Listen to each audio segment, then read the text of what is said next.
अध्यात्म विज्ञान कोई धर्म या संप्रदाय नहीं है, ये स्पिरिचुअल साइंस है जो कुदरत के कानून पर आधारित है। ये विज्ञान पूरे ब्रह्मांड के सभी रहस्यों को उजागर करता है और जीवन के सभी पहलुओं को समझने के लिए एक नई दृष्टि देता है।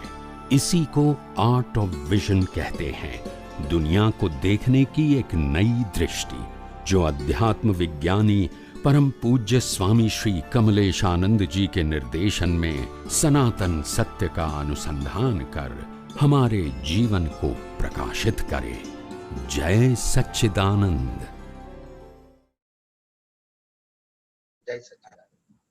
સ્વામીજી અત્યાર લગીના સ્વામીજી ઓબ્ઝર્વ જે કરતા હોય ને આજે 8 દિવસમાં કે પછી જે પ્રમાણે વિજ્ઞાન સમજીએ છીએ સ્વામીજી, એ પ્રમાણે આપણે જે સાર કાઢતા હોય છે સ્વામીજી, તો એ સારમાં સ્વામીજી એવું જ દેખાય છે કે વિજ્ઞાનનો ઉપયોગ મારો કે ઓછો છે અને દેહાધ્યાસ ઘણો છે સાહેબ, પ્રબળ છે દેહાધ્યાસ, એવું આખા દિવસોનું સાર નીકળે છે।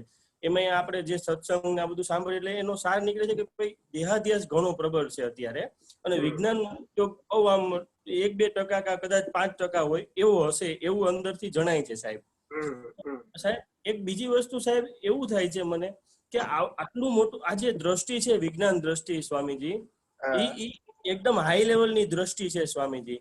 તો સ્વામીજી એના અમે સ્વામીજી એટલે હું એને ઓલું નહીં હોય સ્વામીજી, એને પચાવવા માટે મારી એવી અંદર પાત્રતા નહીં હોય સ્વામીજી, તે આવું મને જણાય છે સ્વામીજી। એનું શું કારણ છે સ્વામીજી કે આ દેહાધ્યાસના હિસાબ આમ એવું જ દેખાય કે દેહાધ્યાસ ઘણો છે હજી પણ એમ?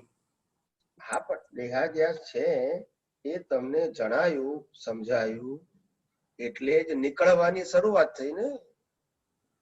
પહેલા તો દેહાધ્યાસ ને દેહાધ્યાસ માનતા જ નતા, દેહાધ્યાસ એ હું જ છું એમ માનતા હતા।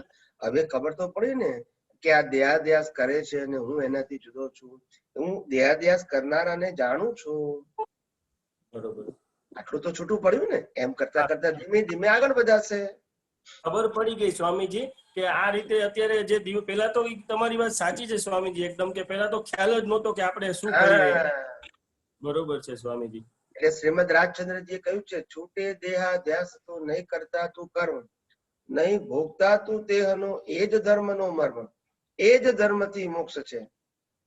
સમજાય છે ને? બરોબર સ્વામી।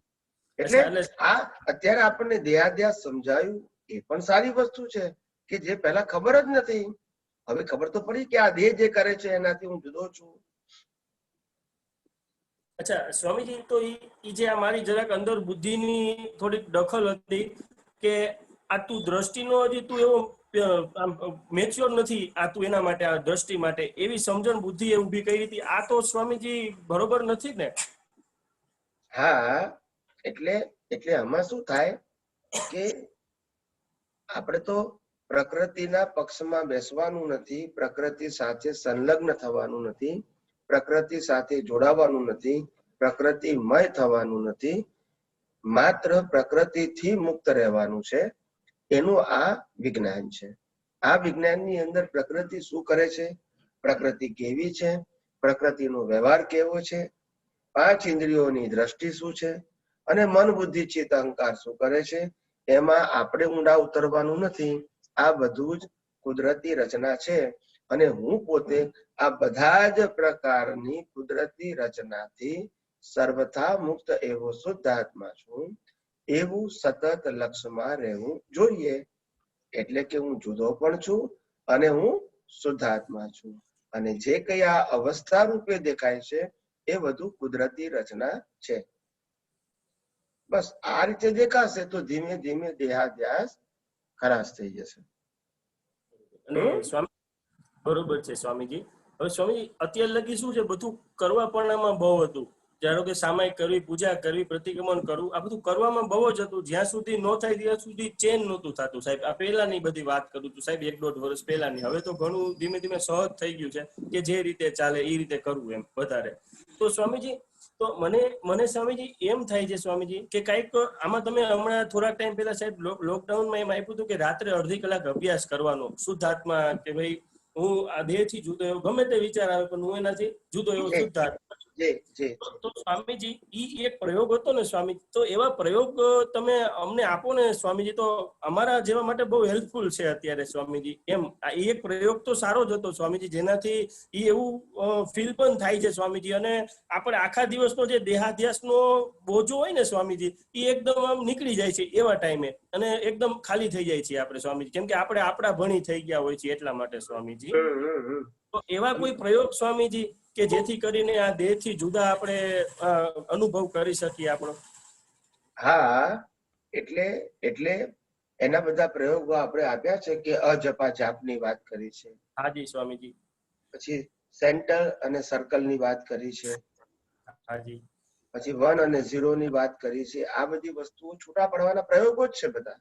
એક સ્વામીજી અજપા જાપમાં એક ખાલી તમને પૂછી લઉં જરાક સ્વામીજી, અજપા જાપમાં સ્વામીજી જ્યારે શ્વાસોશ્વાસની ક્રિયામાં કહો છો હું શુદ્ધ આત્મા છું, હું શુદ્ધ આત્મા, તો સ્વામીજી અંદર ગણમતલ ઈ ચાલે ઘણી વાર કે હું આ મેકેનિકલ થાય છે કે મારે આ અનુભવ રીતે થાય છે, એટલે એમ કે હું સેપરેશનમાં મારે થાય છે, ઈ સ્વામીજી નથી ક્યારેક ક્યારેક સમજાતું મને. એટલે અંદર શુદ્ધાત્મા બોલવાનું એ શુદ્ધાત્મા પદની જાગૃતિ માટે છે, અને હું દેહ નથી તેની જાગૃતિ માટે જ છે.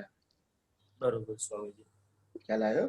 એટલે આપણે કઈ ગોખવાનું નથી, પણ આપણી જાગૃતિ રેખવી. હું શુદ્ધ આત્મા છું, વિચાર આવ્યો પણ હું શુદ્ધ આત્મા છું, બુદ્ધિ વપરાય પણ હું શુદ્ધ આત્મા છું, ચિત્ત ફોટા બતાવે પણ હું શુદ્ધ આત્મા છું, અહંકાર ડિસિઝન લે પણ હું શુદ્ધ આત્મા છું, આંખો જુએ પણ હું શુદ્ધ આત્મા છું, કાન સાંભળે પણ હું શુદ્ધ આત્મા છું, નાક સૂંઘે પણ હું શુદ્ધ આત્મા છું, જીભ ચાખે પણ હું શુદ્ધ આત્મા છું, શરીર સ્પર્શ કરે પણ હું શુદ્ધ આત્મા છું, શરીર ક્રિયા કરે પણ હું શુદ્ધ આત્મા છું, રાગ દ્વેષ ને ક્રોધ માન મહાલોભ કરે પણ હું શુદ્ધ આત્મા છું.